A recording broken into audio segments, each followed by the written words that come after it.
उत्तराखंड में तीर्थ यात्रा के लिए आने वाले लोगों के लिए एक खुशखबरी है।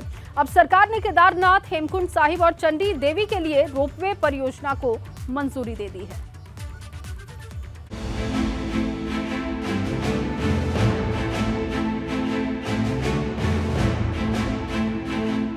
उत्तराखंड आने वाले तीर्थयात्रियों के लिए खुशखबरी है।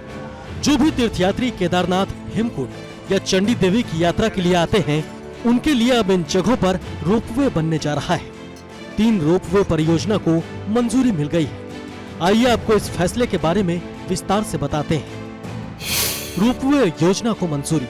उत्तराखंड में 3 रोपवे परियोजना को मंजूरी मिली है। केदारनाथ, हेमकुंड साहिब और चंडी देवी के लिए रोपवे मंजूर किया गया है।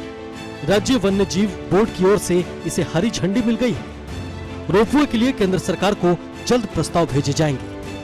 हमारे यहाँ पर केदारनाथ की रोपवे योजना है, हमारे हेमकुंड साहब की रोपवे योजना है, हम चंडी देवी की रोपवे योजना है और अनेकों योजनाएं, ऐसी अनेकों 34-35 योजनाएं हमारी प्रस्तावित हैं। सभी योजनाओं में तेजी से काम होगा। रोपवे योजना को मंजूरी मिलने के कई फायदे भी हैं। तीर्थयात्री के लिहाज से और पर्यटन के लिहाज से कई फायदे हैं। रोपवे से तीर्थयात्रियों की यात्रा आसान होगी। केदारनाथ और हेमकुंड की यात्रा दुर्गम है। इन तीर्थ स्थलों पर चढ़ाई काफी लंबी है।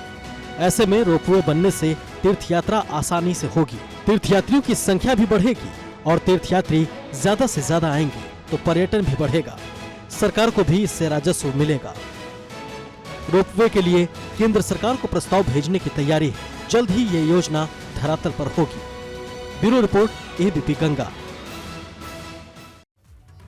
और वहीं चारधाम यात्रा पर इस बार रिकॉर्ड तोड़ यात्री पहुंच रहे हैं। यात्रा पर अब तक करीब 24 लाख तीर्थ यात्री आ चुके हैं, जबकि यात्रा के लिए 34 लाख तीर्थ यात्रियों ने अपना पंजीकरण करा लिया है।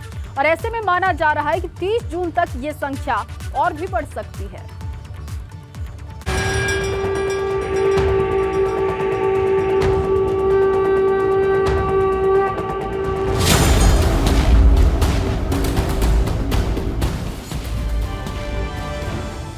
उत्तराखंड में चारधाम यात्रा इस साल नया रिकॉर्ड बनाएगी, क्योंकि यात्रा सीजन की शुरुआत में ही यात्रियों की संख्या 24 लाख के करीब पहुंच गई है। आगे आने वाले वक्त में ये संख्या और बढ़ने वाली है।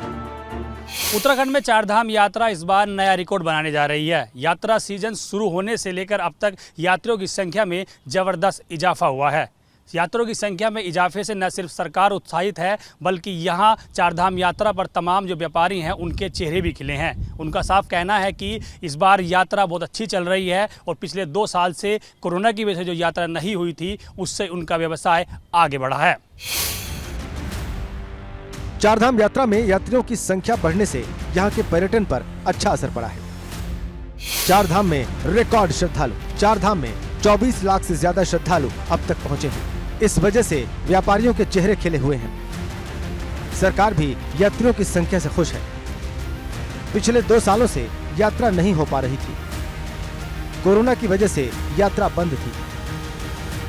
वहीं सरकार भी लगातार ये प्रयास कर रही है कि चारधाम में आने वाले यात्रियों को किसी भी तरह की दिक्कत न हो। सभी विभागों को व्यवस्था दुरुस्त करने के निर्देश दिए गए हैं। तो हमारी यात्रा सुचारू रूप से चल रही है।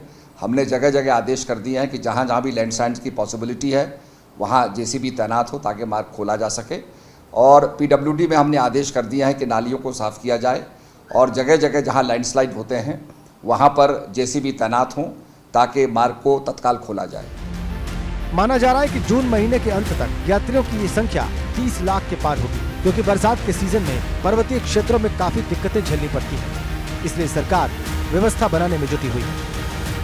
आने वाले दिनों में तीर्थयात्रियों की संख्या में और बड़े स्तर पर इजाफा होगा। वहीं बरसात के सीजन शुरू होने से पहले सरकार ने हर व्यवस्थाओं को दुरुस्त करने के निर्देश दिए हैं। PWD विभाग को कहा गया है कि वो अति संवेदनशील पॉइंट चिन्हित कर ले जहां पर लैंडस्लाइड की सबसे ज़्यादा घटनाएं होती हैं। दूसरी तरफ यात्री भी ये चाह रहे हैं कि बरसात का सीजन शुरू होने से पहले यात्रा कर ली जाए ताकि बरसात के सीजन में जो दिक्कतें आती हैं वो उनको झेलनी ना पड़े। देहरादून से अपने सहयोगी मनवर रावत के साथ पंकज राणा, ABP गंगा।